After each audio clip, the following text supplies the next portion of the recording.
Good evening, I'd like to call this June 9th, 2025 Board of Education meeting to order. Mr. Coe, can you call the roll? Ms. Huffman?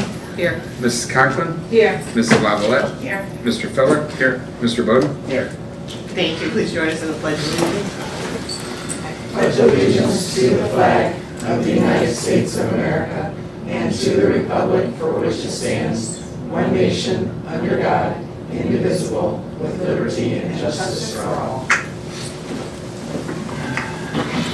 Thank you. It looks like we have a presentation. Ma'am, we do. Good evening, everyone. It is my really complete joy to be doing this again. This is I believe, our third rendition to update our Board of Education and community with our internal and external stakeholders, the status of our progress in regards to our strategic plan. So we have a number of folks here from our cabinet, our administrative team, that will be presenting on the various aspects, or I should say components, of our strategic plan, the progress we've made, some places actually where we might have even had to take a step to the side and regroup, or options for also where we are moving forward in a new direction, looking forward to the coming year. So you're going to hear just an overview summary by category with where we are for our strategic plan. And again, this is something we have done annually, and this is year 3, and we will continue to update our Board of Education, our community, on our commitment to them in regards to where our focus is for continuous improvement and maintaining the tradition of excellence that we have here in Sylvania. So without further ado, I see we're already starting with our first slide here, pretty much a snapshot of what I just said. I do not have the clicker. Would you like it? Not necessarily, because they're going to come up and stand. If you don't mind, Gotcha. I would appreciate your help there, Mr. Coach. If we can go to the next slide, it's just an overview of our mission and vision, which we have promulgated throughout our district. And of course, our core beliefs, the whole child, authenticity, inclusivity, collaboration, and continuous improvement and community with a capital U. And so these are our 5 specific goals, areas, and strategic priorities, and we are going to kick off tonight's presentation, I do believe, with teaching, learning, and innovation with our team members. I think, Melissa, are you kicking it off for the group? Yes, thank you. Oh, well, we have someone else there. Yes, at our team. Back, okay, On got the your team. team here? All right, super. Thank you. Well, thank you, everyone. We are Teaching, Learning, and Innovation. Listed here are the members who are part of our committee. Together as a committee, we devised 4 major core goals that we like to refer to as commitments to continuous improvement, high-quality instruction, and student-centered learning. Those goals are continuous improvement, innovative programming, multi-tiered systems of support, equitable practices, and district alignment, all aligned to the overall strategic plan. With those goals, we also have strategic strategies that we embedded to make sure these are actionable steps that we can take in order to make sure that we were holding ourselves accountable and being innovative and continuous with our strategic plan efforts annually. We call them umbrella strategies because they allow us to basically put all of our specific action steps and tie them back to a specific sub-goal. But the umbrella strategies we could use multiple umbrella strategies to connect to one action step of the sub-goal in our strategic plan. So when we look at things like data-driven learning, technology implementation, student-centered learning, district consistency, and MTSS implementation, those are the priorities that help guide the work that we have done and continue to do under teaching, learning, and innovation. So this is a brief overview of what we have met, where are we going, and some of the goals that we had to revise for things that we couldn't meet, but we definitely had to pivot, reflect, and redefine what our next steps will be. So under those umbrellas, we first began with curriculum mapping. That was something district-wide we did in under elementary and in our secondary. We created curriculum maps for all content areas. Next, we looked at Our department chair meetings, and that allowed us a specific time and place to have that touch point and the check-in with the members who were acting as the leaders of each department to say, what is the progress and what are you seeing, what are your needs with your specific department as we are implementing the action steps of our strategic plan. We reviewed and collected data to make sure that we were making data-driven instruction decisions for professional learning, next steps with planning our MTSS goals and all of our umbrella strategies as well. We then looked at curriculum professional learning at our core instruction. Again, this was also an alignment to the science of reading initiatives. So we did update our curriculum, and supplemental instruction, including special education curriculum. And that also allowed us to tie in basically the data-driven decision-making as a priority. That filtered into several other areas, like Melissa said, that initial MTSS training, that is a specific and definite sub-goal. And that is one that continues to evolve. We knew at the onset of this, when we're implementing an MTSS framework, that it's a multi-year process in order to do it right and continue to take in feedback about how things are going and where we're seeing pockets of need. We looked at Future Ready personalized instruction. That was for our implementation with iReady and iExcel, which fell under the umbrella of Future Ready and personalized instruction, also including high dosage tutoring for our students. We also expanded our gifted services to third grade this year, including bringing back the gifted fair, which was an excellent fair this year with all of our fifth grade students district-wide. In the second column, we have several things that are in process. They continue to evolve, and though some of those have started in the year prior, we reported on them last year, they are continuing to be met and they're ongoing. Yeah, just real quick on the Promethean board, that's just gonna be a multi-year ongoing. I know we had a large batch we purchased, buy one, get one free a couple years ago. We're through that batch. We're now working on new purchases. We're working through like 40 this summer. So I think we have probably about 300 classrooms still to go in the district. So it's just gonna be a multi-year process with the Promethean board. And thank you for joining the team there, and I Yeah, failed just- to I was it kind of popped up, so thanks for joining the team and sharing your thoughts and where you're going. Yeah, sure.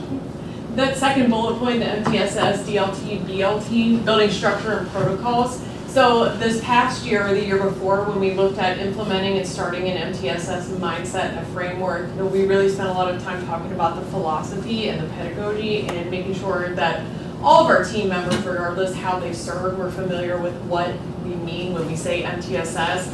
And this summer, our team here for the strategic plan, one thing we're looking at in particular is revisiting the idea of our teams and making sure that our teams across the district, we're using common language and we have a very solid understanding of what the role is within that MTSS framework. So that is an ongoing goal. This year we focused on STEM training to be cross-curricular, including our arts, physical education, and music. So our teachers in our specials programs also had STEM training to embed those standards in their programs as well. We had the Great Pitch, the STEM focused project at Arbor Hills. So that was a great program that was really a pilot program for our district this year because we want to model that for everyone. So kudos to Arbor Hills and their work that they did this year. The graduation planning report, that's something we're working over the summer. Andrea actually just met with the secondary system principals last week again on this. There's a lot of programming involved in the background, but it's essentially going to be a report not only for students and parents, but guidance counselors, principals to kind of, in one snapshot, kind of show where students stand in terms of graduation. It's our goal to have that ready for August. Sarah was even talking about having it available at the kickoff days. And the last one up there goes back to part of the sub-goal and part of the strategy that we've been working on, which is the department mapping, curriculum alignment. We're focusing on reading and that trickle-up effect of what we've done at the elementary level with the science of reading implementation, the curriculum decisions. We've spent some time specifically this semester working with 6th grade reading teachers to really redefine what reading instruction and support looks like at that grade level, setting the groundwork for the trickle-up effect. So we know that will influence what happens at 7th grade the year after, and then 8th grade the year after that. So we're devoting a lot of time and energy to that particular initiative. And in the last column, we have sub-goals that needed revision. We were unable to provide a STEM special, so then after some STEM conferences that we attended last year, we started thinking about how we could grow STEM culture and mindset. which was through our gifted programming and design process. So we did training around that as well during our professional learning days. So again, that was a reflection, a revision that we pivoted to how do we bring and embed STEM throughout our culture as a culture, as a school, as opposed to creating a STEM special. And then with common planning time, again, that was something that was a little challenging for us, but then we started looking at how MTSS can support that, and we're doing that work with structured TBT time.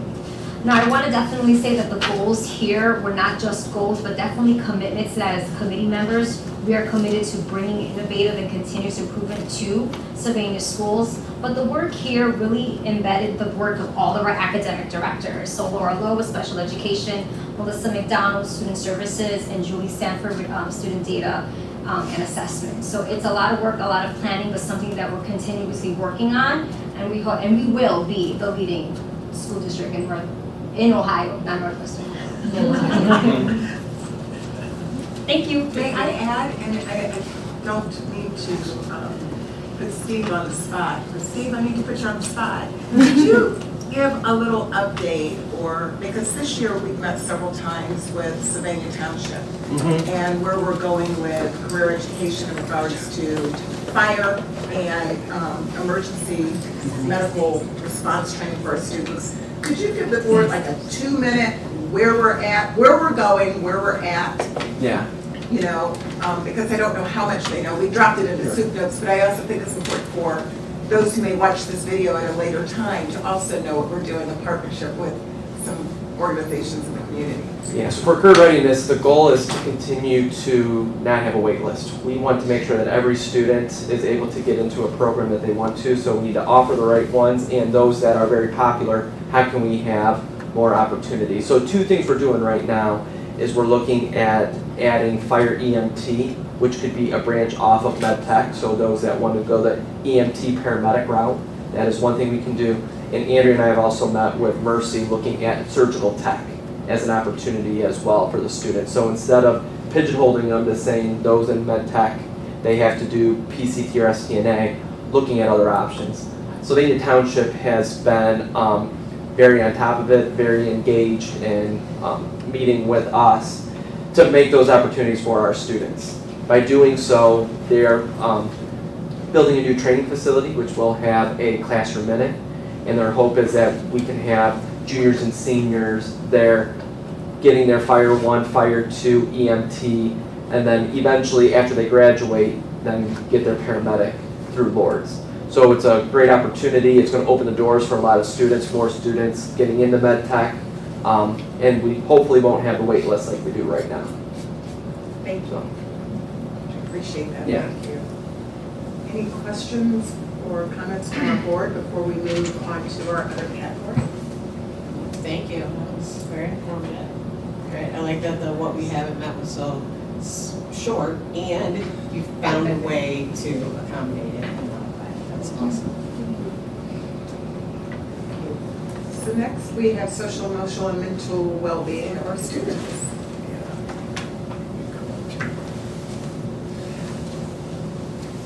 So Melissa and I lead this team. Can't say enough about them. I do want to start with that. I'm not going to read all their names, but when it comes to social, emotional, mental well-being of our district, and you'll see our sub-goals here shortly. I mean, it's a really good group that we've been able to work with. I think one positive we have is we're able to meet consistently without providing release time or extra duty pay, because all of those individuals on that team have some flexibility in their schedules where they can get out and connect. So we're able to meet during the day. We continuously did that throughout the year, as well as formed some subcommittees with it. But can't say enough about that team. Even Josh, who we kind of added this year, which we'll talk about with some roles and responsibilities, as well as staff wellness. But just our 5 sub-goals that we focus on: our curriculum, roles and responsibilities, job descriptions, student wellness, staff wellness, and then something we added this year is a cell phone wellness piece. When I get to that, as you probably remember, with Governor DeWine's House Bill 250 that he established last year, saying all districts needed to have policy in place by July 1 of this year. We do have current cell phone policy for all 3 of our levels. We did have a committee that decided to keep our current process in place, specifically at the high school with allowing them to use phones in between classes at lunch, etc. Curriculum, I'll turn over to Melissa. I know she's led the subgoal with this portion. Yeah, so the curriculum, we decided to add our own subgroup of individuals. We started off by researching what curriculums are out there, and we all took on a couple or a handful of those to report out to the group. And after we looked into several different available curriculums that were available K through 12, and then looking at what we are currently using, we came to the decision to maintain using the second step curriculum for grades K through 5 next year. We currently use that curriculum in our elementary buildings with push-in from our counselors to teach lessons. So we are going to keep that for next year, and then we are also going to use the next school year to take some time as a district and put a committee together and have our school counselors create our own curriculum, which over time will save us money without having to purchase the second step curriculum every single year to have access to it. I know that we have several elementary counselors that have already started working on it, even though it's not official. They're excited and they're running with that idea. We will also make sure that we will continue to have access to some of the evidence-based lessons that we have to use for some of the required lessons from the state. And then we'll continue to explore some social emotional curriculum options for grades 7 through 12. But when we look at our data as a district, and we'll talk a little bit about this when we get to some of the mental health screeners we've been doing at the high school, our data is showing us that what we're currently doing is working. So we're going to take that into consideration when we look at doing additional curriculum at the higher levels. So right now we do not use an actual curriculum or teach a direct lesson that is from a company, but we look at embedding the social emotional curriculum into the culture of our buildings. So the next piece is the roles, responsibilities, and job descriptions. And I think everybody, or most in this room, probably know that our licensed professionals in this district don't have specific job descriptions. So we are trying in year 3, actually from year 1 with this group, is to embed some job descriptions with our counselors and school psychologists specifically, and then hopefully that can follow through to teaching staff and the other professional staff. It does, we have done a few of those things up there. I'd put that first bullet point. We do have a chain of command process, and I know this is getting better, and just to compliment HR with it, but a couple of years ago, immediately following COVID, we had a pretty significant substitute shortage in our district. And we didn't always want to just take our counselors and our school psychologists and those other people who were free, as I said in that first slide, throughout the day to throw them in classrooms. So that's improving, but we do have a chain of command process for how we fulfill those subs that aren't filled throughout the school day. As far as the job descriptions go, we did set up some preliminary job descriptions for our counselors and school psychologists this year. We worked collectively as a group to establish those. Those obviously would need to be approved by upper administration. And then there was conversation if those are actually approved by the Board of Education. I think more communication to come on that. And Josh was involved, pretty significantly with this as well. But we have decided as a team to, instead of moving forward at a faster pace, to kind of hold off until negotiations next year to see, do we include them in the contract? Do we include them in an appendices in the contract, kind of like we do see, even though there aren't job descriptions for our special areas in the elementary? We have that Appendix J that kind of talks about specifics and things that they're responsible, and then also limits things that they may not be responsible on. So, Josh, I know you were involved with this committee. I don't know if you had anything else you wanted to add with it. No, that was said perfectly, and it will be probably discussed in more detail and in the weeds when we get through negotiations. Next one is staff wellness, and I'm going to turn this one over to Josh a little bit as well, but as you probably remember when we were with Paramount, we did have some staff wellness initiatives. I think that included YMCA memberships. We handed out things like stocking hats, cooling towels, as well as other opportunities. Josh is working with the new insurance brokerage. Even though we just did switch over to sidecar January 1, that's a process that needs to take place on how we can continue to offer opportunities for our staff. Yeah, perfect. We had, we had Paramount Wellness money for the last 3 years, and each year that they had given us the wellness money, year 1, year 2, year 3, each one of those years, they became a lot more stringent, and they wanted a lot more detail on why and how that money was going to be spent. But that is now gone because this is year 3 of 3. And so obviously this year we were trying to promote healthy movement in all 4 seasons. So we got stocking hats for movement when it's cold, and we just gave out cooling towels for movement when it's hot. And so again, we had very strict requirements on how we're going to use that ProMedica money, where we go in the future, and I'll skip it over. I'm going to get to my slide when I come up and talk about it. But where we go in the future, I'm not really sure. I was with Adam in an insurance meeting last week with our brokers, and I brought it up to them. Hey, over the next couple of months, let's talk, because we need to figure out the direction of our staff wellness and what we should, can, and are available to us in terms of options through them. So that'll be coming, and it will evolve with our new broker and our new insurance company next year.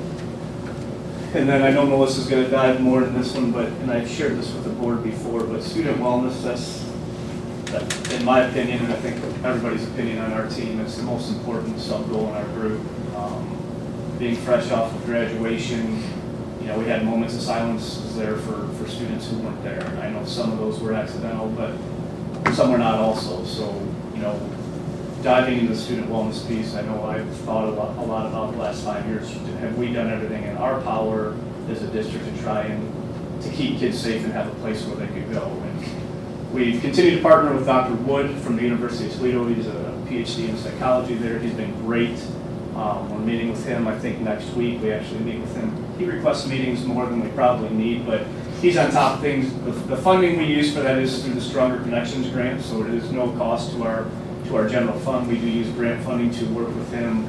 And we just finished up year 2 of our screeners, and I know Melissa's going to talk about those a little bit more, but one of the things, both high schools, when we screen, it's all hands on deck with administrators, counselors, school sites, our social workers, but even those kids who just may not be wanting to hurt themselves, who reply in the screener that, hey, my parents were in a really, really big argument last night about money, and I just need somebody to talk to.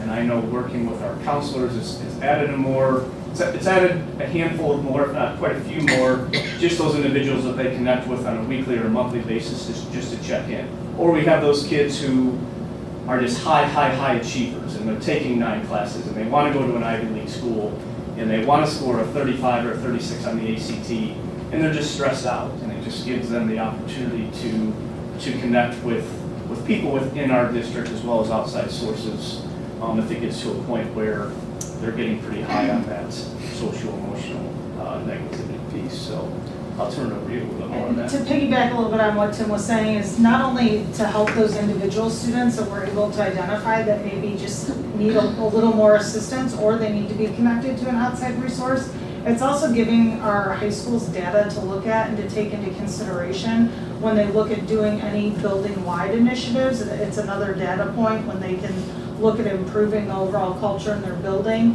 and they can also look at this data point for the anxiety and depression screener and make correlations with what we use. It's called EWIMS. It's an early warning signs that looks at students' attendance, grades, and discipline record.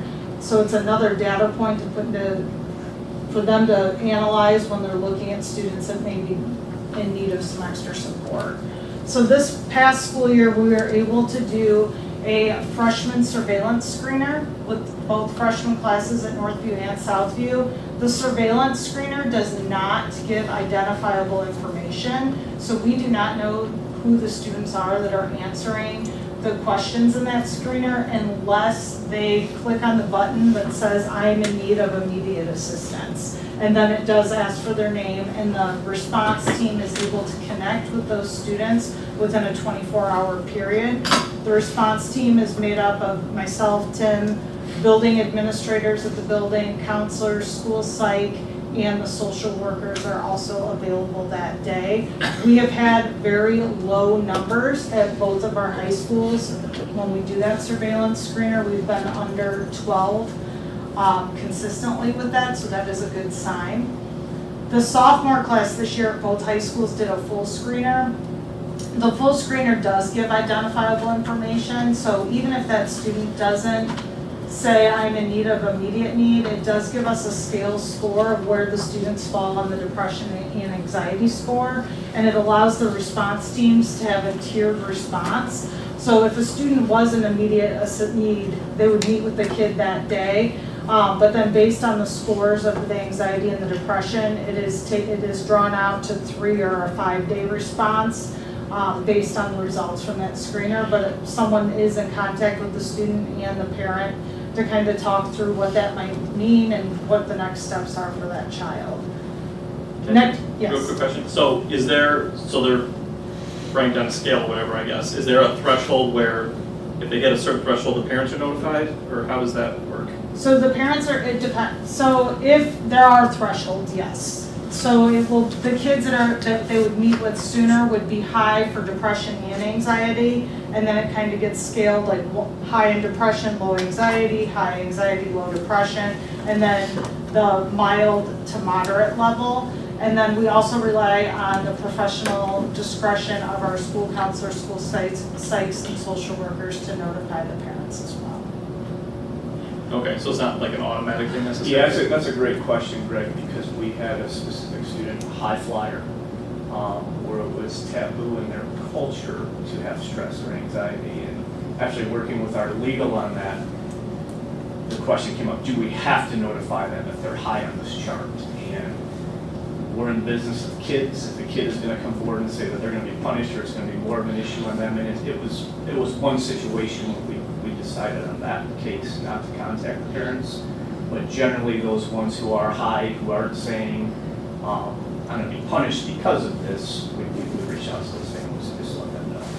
Okay. I have a sophomore and I didn't hear anything, so like, Yeah. did I not need to be notified, or was it just the parents? If you didn't have to request it or if something? you didn't hear, you didn't need to be notified.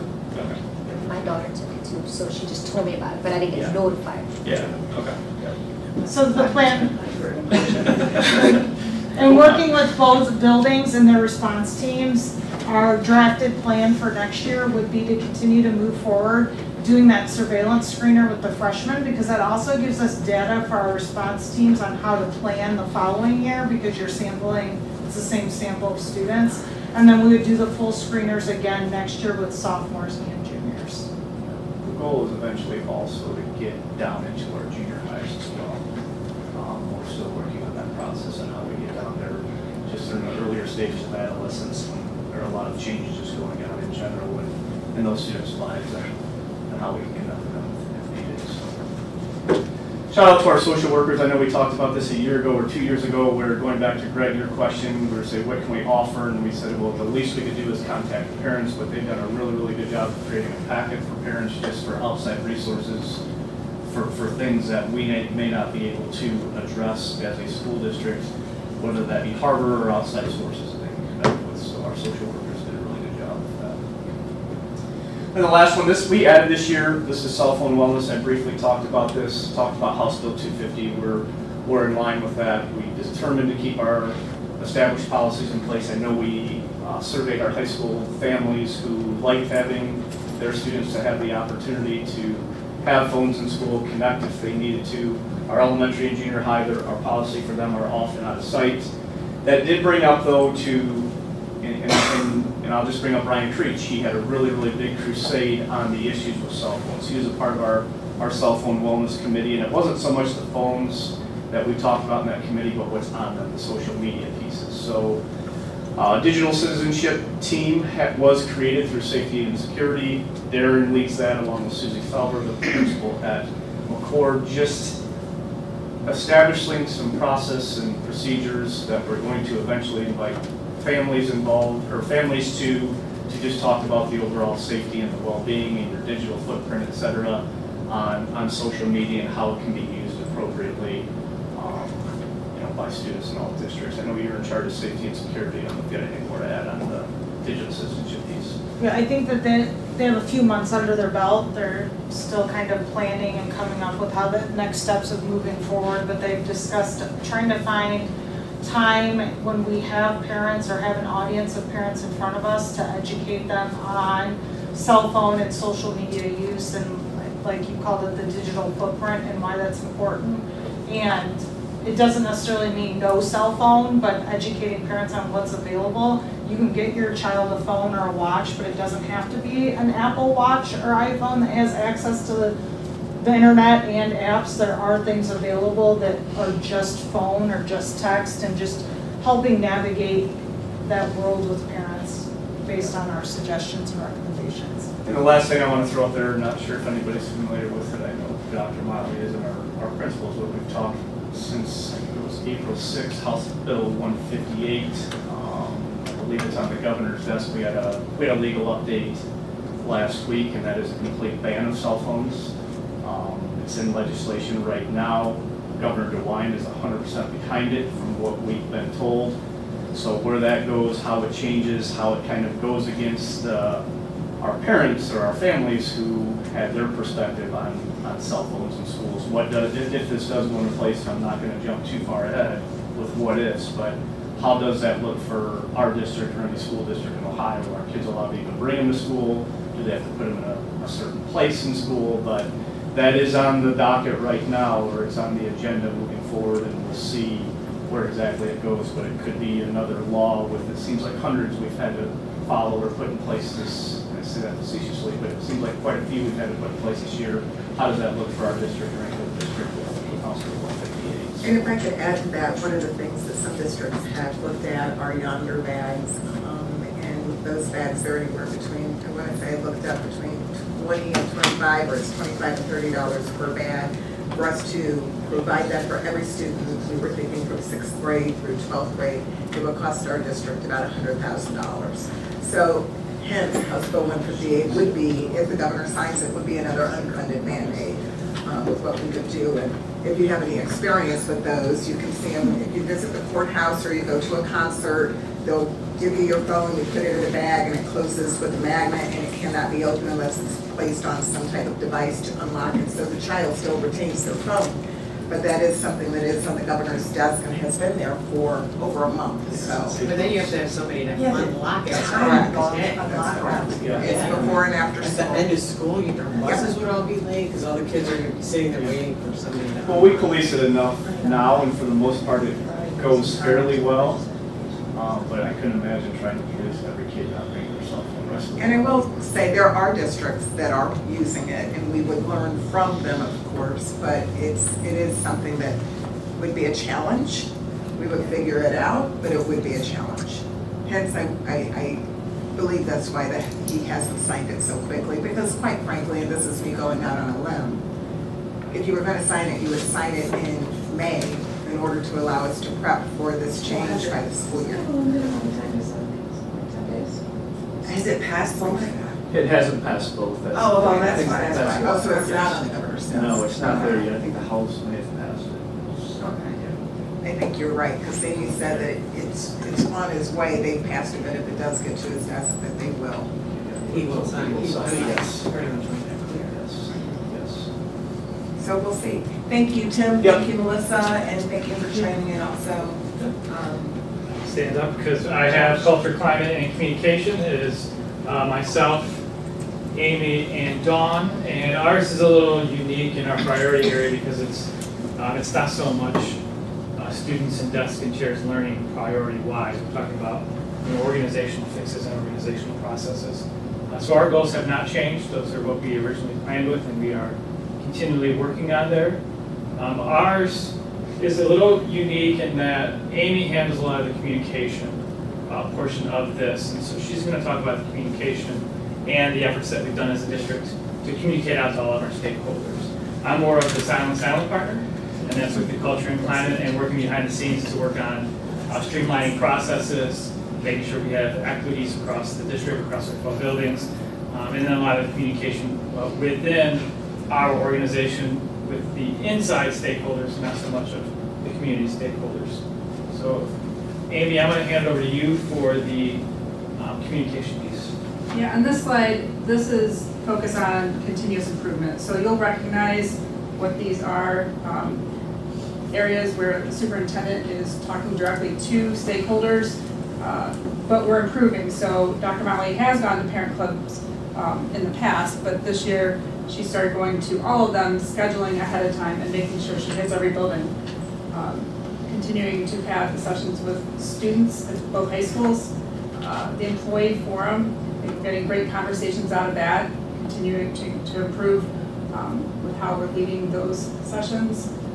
Dr. Motley goes to staff meetings and is our representative at Rotary, is at the chamber, I believe you're chamber president, and SACIC.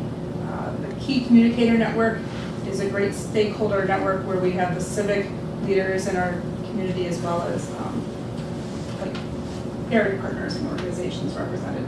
So those are both in-person and email communications that those folks hear from us. And I will also note the employee forum was our teacher advisory group this year that we held in the fall and in the spring. We met twice. Yeah, the staff directories out there, we've had it for a while. Upgrades This is- coming, we don't. This is great, you saw it before though. Yeah. And Dr. Motley, I'm gonna give you your flowers here, your kudos. She's been asking for this for the last 3 or 4 years and it hasn't really gotten anywhere. And I'll give Darren another big pat on the back because it is actually super cool.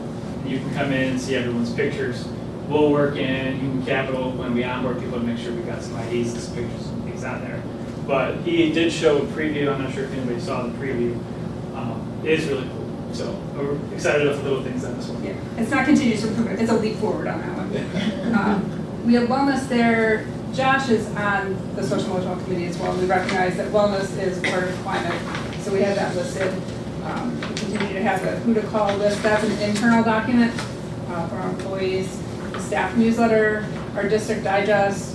I don't know if you noticed this spring, but we made some changes to the aesthetic and kind of how we laid it out and the information we put out. Now Adam has an entire page, so we continue to improve that as well. And the last one's really a theme, but it's a theme throughout all of these that is the collective pride in our district. And then our new communication this year is the digital digest. And so once a month, a newsletter, an email newsletter is going out to our community from Dr. Motley. That goes to parents, staff, or key communicators, and community members who sign up. So at the bottom of every email, it says if this was forwarded to you, you can sign up for it. And every time we have more people sign up, we've also had high school students sign up. So that tells you that some of them are kind of interested in what's happening beyond their building. Thank you. If we talk about culture and climate, we are just working again, as I stated before, about streamlining our processes, becoming more efficient with them, having more consistency across all of the buildings. And what that does is it eliminates inequities and confusion. And what we found is with culture and climate, people get rattled or ruffled when there's not consistent practices in place. So when something happens in one building and it happens differently in a different building, then we have these issues that then end up surfacing through LMRC meetings and so forth, and those types of things. One of the things that we will continue to do is now we've become a little more robust in onboarding our OPC employees, where before we would just kind of onboard them, send them new hire paperwork, get them an email, and send them on their way.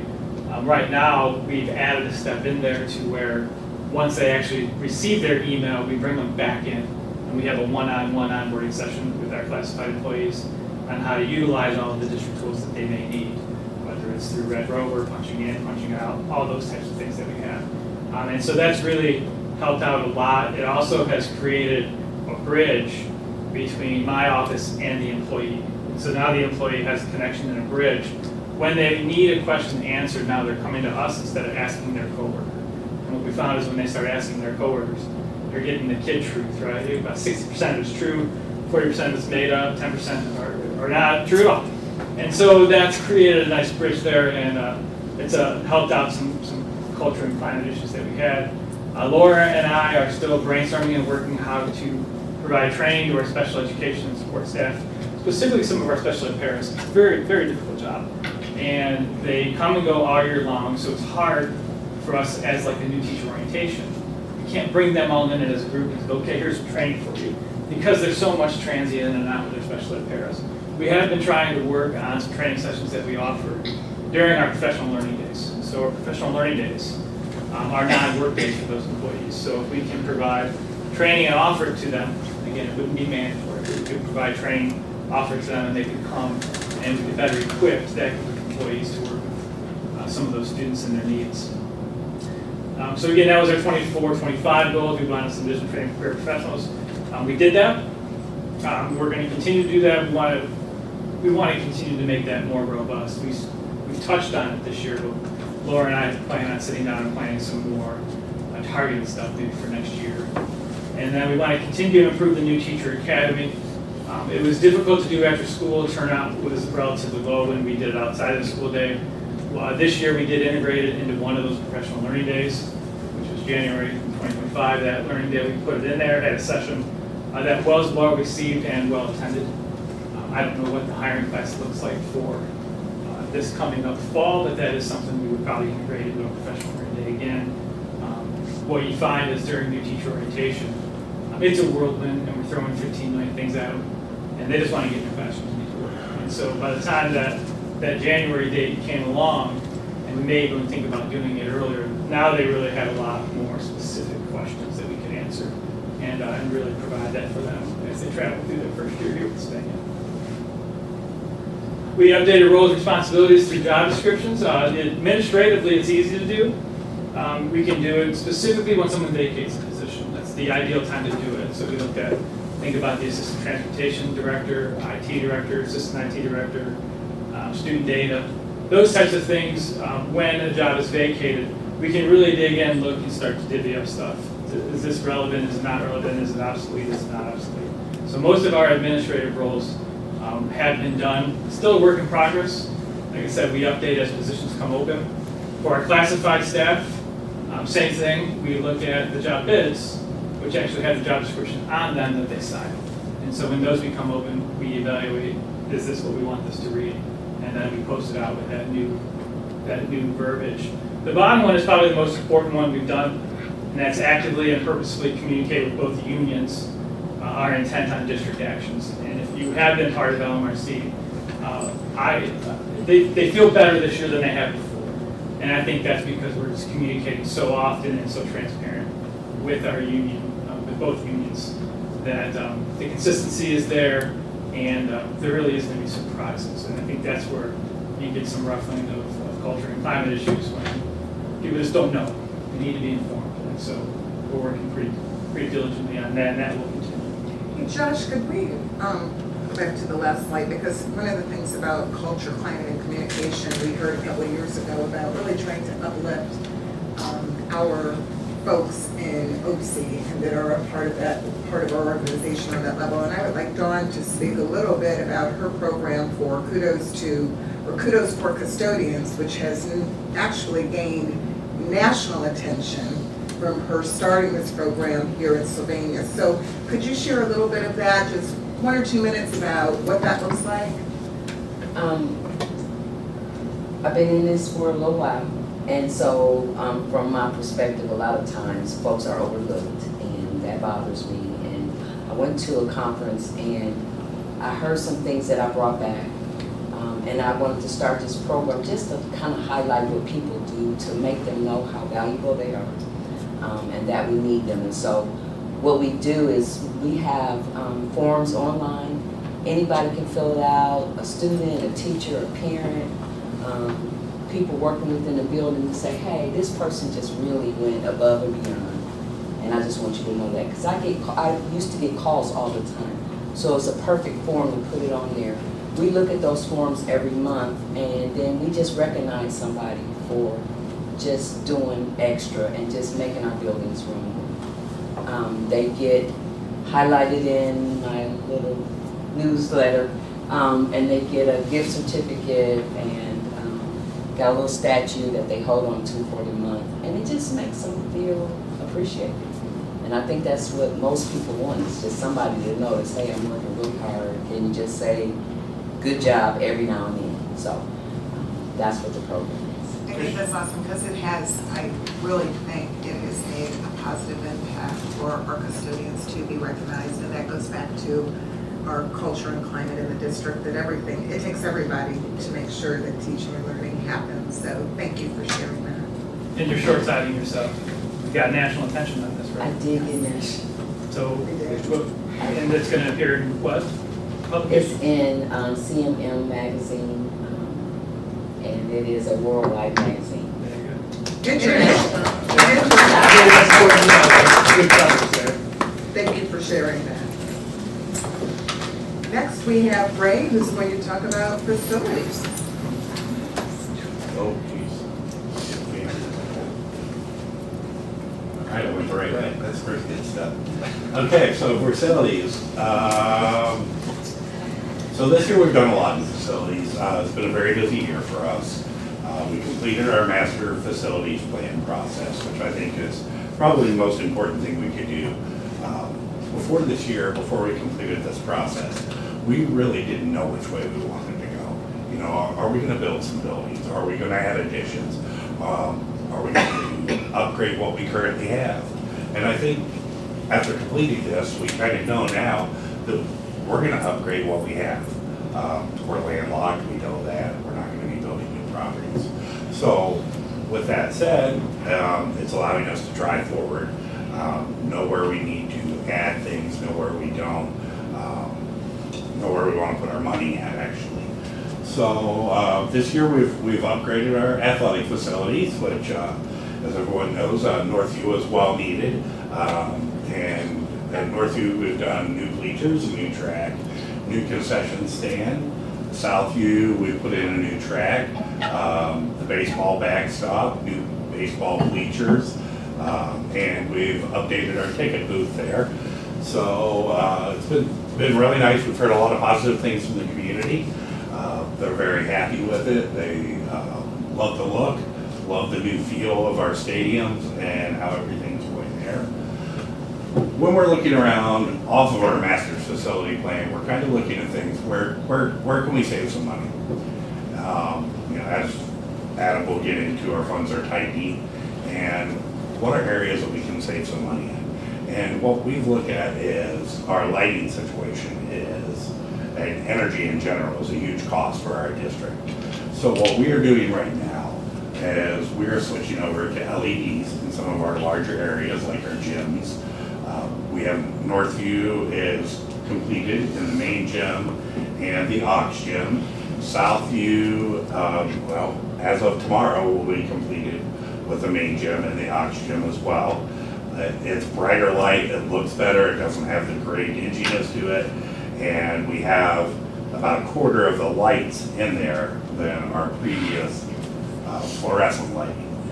So we're gonna save a lot of money off that. It was actually cheaper for us to upgrade our lighting than to replace ballasts in the old TA fixtures that we had. So as they died and lights started to go out, we figured it's time to upgrade. We're also doing that in all of our buildings with our cam lighting. So as our cam lighting goes down, we are converting over to LED in them as well. So the plan is to do this over a few years, get everything upgraded, our larger areas first, and then start to move towards classrooms, and so on and so forth. We skipped last year of doing any parking lots, so this year we will be back to our 10-year plan on paving, sealing our parking lots. So this year, Hillview and Highland will be done, and we will be sealing and striping Northview and Southview. Northview and Southview are still in pretty decent shape, so we really need to protect those assets that we have, seal them, restripe them, that way we can get a longer life out of our parking lots. So in the next, well, let's see, 8 more years, we should have all of our parking lots upgraded. This year we had some unforeseen expenses of some roofs. As we all know, our roofs are older in the district, but we've upgraded all of the roofing system at Harbor Hills.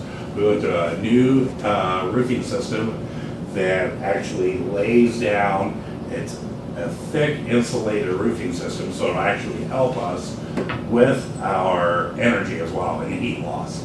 So also if an area were to get damaged, a tree would fall on any of our roof or anything like that, they can pull that section of the roofing up and just replace that section rather than need to do a whole area of the building. So that has happened at Arbor Hills and as well here at the admin building. We've also put a new section of roofing over the pool hall at Northview this year.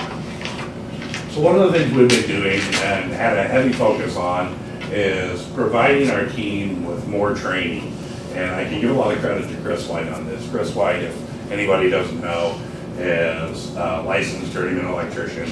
He's also licensed in HVAC. So Chris has done a wonderful job of hooking our team up with the proper people as well as himself to train them in HVAC and electrical. So this year we have only used an HVAC company one time. My goal from last year was to cut it in half, and with one time that's it. Everything else we've done in-house. The one time we had to use a company, it was because we needed their computer system to hook up to our HVAC unit. So we had to bring in an outside company for that one. But other than that, just once this year. All of our electric this year has been done in-house. We have not brought in an electrician to do anything this year. We have upgraded quite a bit of our electricity. We put in sub panels in a couple of the buildings, expanded a lot of the electrical out in computer labs, art classes, so on and so forth. So that was done. We will continue to look and provide more training for our team as well to see what can be done in-house in the future. So the more we can train them, the better it will be on a savings for us, which allows us to take that money from the savings of it and upgrade our older facilities to newer, more modern things. So we are also looking at our vendors. Currently, all vendors, we're looking where we can have savings at. We've switched a couple of our vendors going into next year. They do things such as our alarm company that monitors our alarms. What else did we switch? Well, we'll leave it at that, the alarm company. So, but we have 2 or 3 that we're looking at and switching over for next year. Going to be a savings for us, and should be good. So, any questions? How many calls last year each way? So you went to cut it in half, how many do we have? Oh God, what do you think? A couple hundred? Oh, Yeah. goodness, okay, wow. Yeah. I So. thought you were gonna say like 50. And we actually had our guys trained this year too, so next year I want to upgrade, I'm trying to upgrade a couple units a year, my new units, and keep them rotating.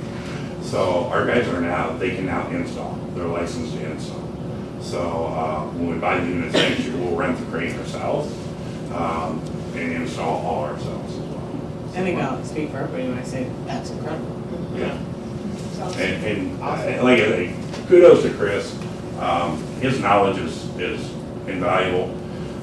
He's very good that I can stick him on something and say, I know what I want done, Chris, but I don't know how to get there. And he runs with it. So, Awesome. yes. Thank you. Thank you, Ray. All yours, sir. All right, so, I'd still like to consider myself the newbie of the group, and I continue to be just super impressed with everything on the teaching and learning side, operations, everything that was to be discussed today. For the most part, I'll kind of summarize, but from our desk or the treasurer's office, our goal is just to support everything that's being done on the teaching and learning side, the operations side, culture, climate, all that. So how we want to do that is through transparency. And the first is to enhance that stakeholder trust. And we're doing that in multiple different ways. Last summer, we issued a popular annual financial report that we released to the community and our key community stakeholders through our website and whatnot. It really just gives an overview of our revenue and expenses, some trends and fund balances and things like that. Talks about our tax base and things like that. We really want to issue a financial transparency dashboard. It's something I'm working on for the website, just to continue to get our message, continue to support everything you've heard about today, and really be able to show our community and charts and graphs and really a consolidated way to show our stakeholders and our parents exactly what we're doing. Goal is to have an annual financial town hall.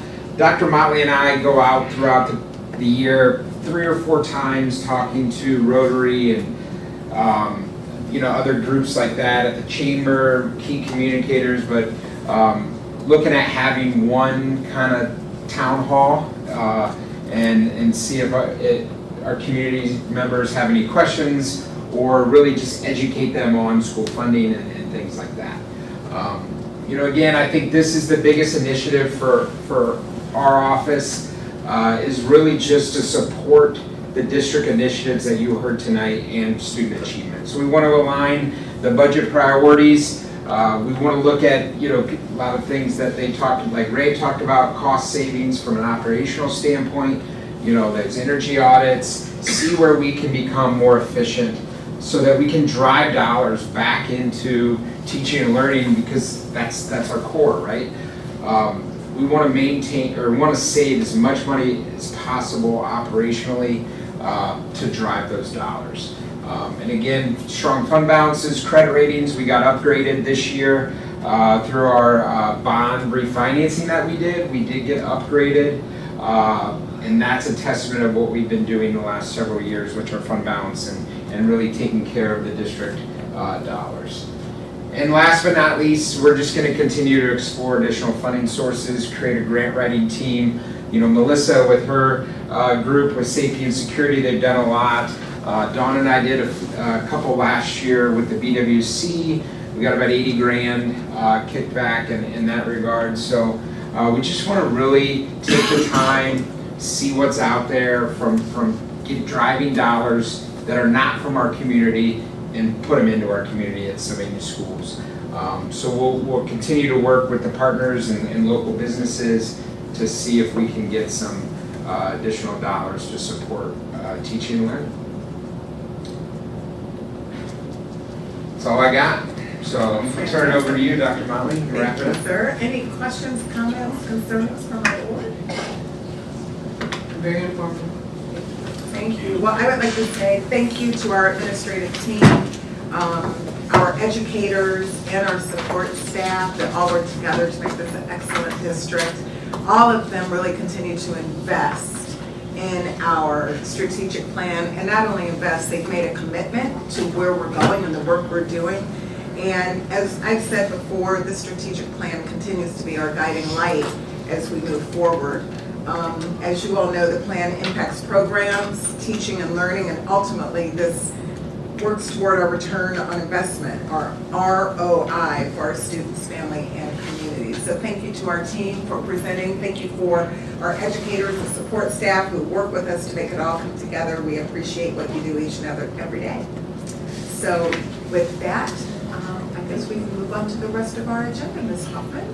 Okay, thank you. This is the first opportunity for public participation. Items on the agenda. I'm assuming you'll feel you've talked enough. Nobody? Okay. Then that this is with you, Dr. Motley. Thank you. I'm going to do something a little different tonight. I would like to do the first 2 items as a recommendation, and then items 4.3 through, I want to say, 4.13 will be under a consent agenda.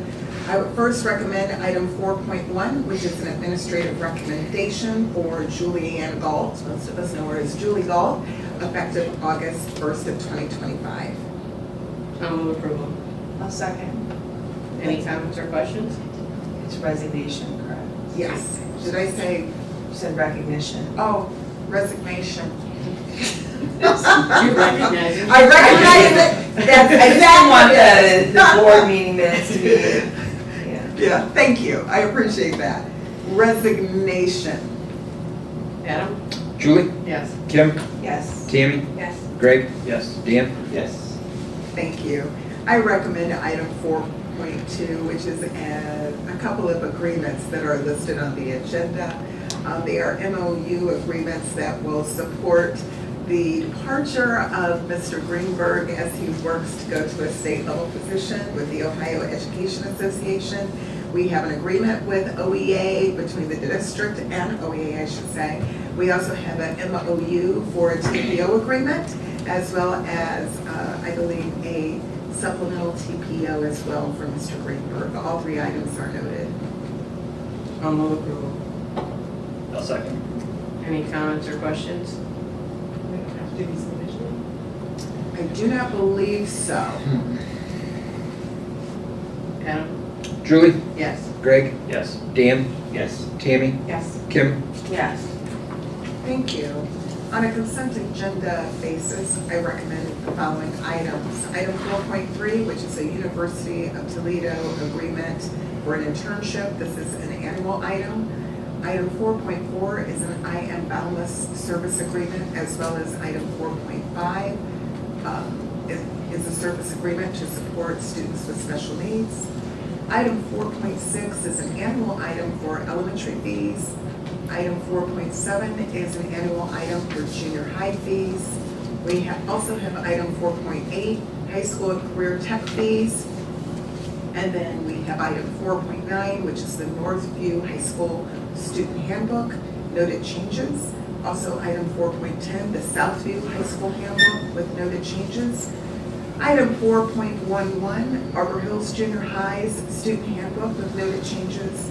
Item 4.12, McCord Junior High Student Handbook with changes. And item 4.13, Timberstone Junior High's Student Handbook changes. Again, I recommend item 414 as a consent agenda basis. I'll move for approval on a consent agenda basis, items 4.3 to 4.13. Second. Any comments or questions? Adam? Greg? Yes. Tammy? Yes. Julie? Yes. Kim? Yes. Dan? Yes. Thank you. Elementary handbook will be out at the next board meeting or in July. We're still waiting on, they just approved a resignation or the process of rehiring a consultant. That change will be noted in there, so just want to share that. Thank you, Mr. Zero. Okay, Josh, we're with you. Thank you. I will recommend items 5.1 through 5.4 on a consent agenda basis. 5.1 are licensed new teachers. 5.2, licensed resignation.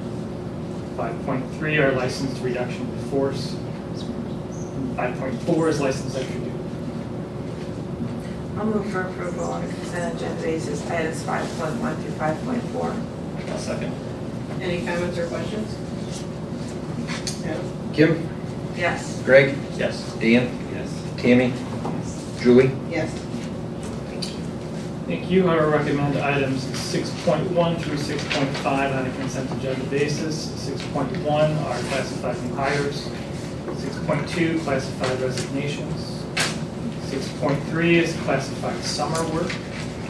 6.4 are classified additional hours. And 6.5 are classified personnel changes. I'll move approval on a consent agenda basis, items 6.1 through 6.5. I'll second. Any comments or questions? Adam? Julie? Yes. Greg? Yes. Kim? Yes. Tammy? Yes. Dan? Thank you. I will recommend items 7.1 through 7.4 on a consent agenda basis. 7.1 are licensed and supplemental positions for the 25-26 school year. 7.2 are non-teaching pupil activity contracts for 25-26 school year. 7.3 are athletic volunteers for the 25-26 school year. And 7.4 are changes and corrections to the supplementals for the 25-26 school year. I'll vote for approval on a consent agenda basis, items 7.1 through 7.4. I'll second. Any comments or questions? Adam? Tammy? Yes. Greg? Yes. Julie? Yes. Kim? Yes. Dan? Yes. Thank you. Okay. This is a second opportunity for public participation for items not on the agenda. Seeing none, I move we go into executive session for the purpose of employment of public worker. Second. Adam? Julie? Yes. Greg? Yes. Kim? Yes. Tammy? Yes. Dan? Yes. And we will not be taking action after. Thank you.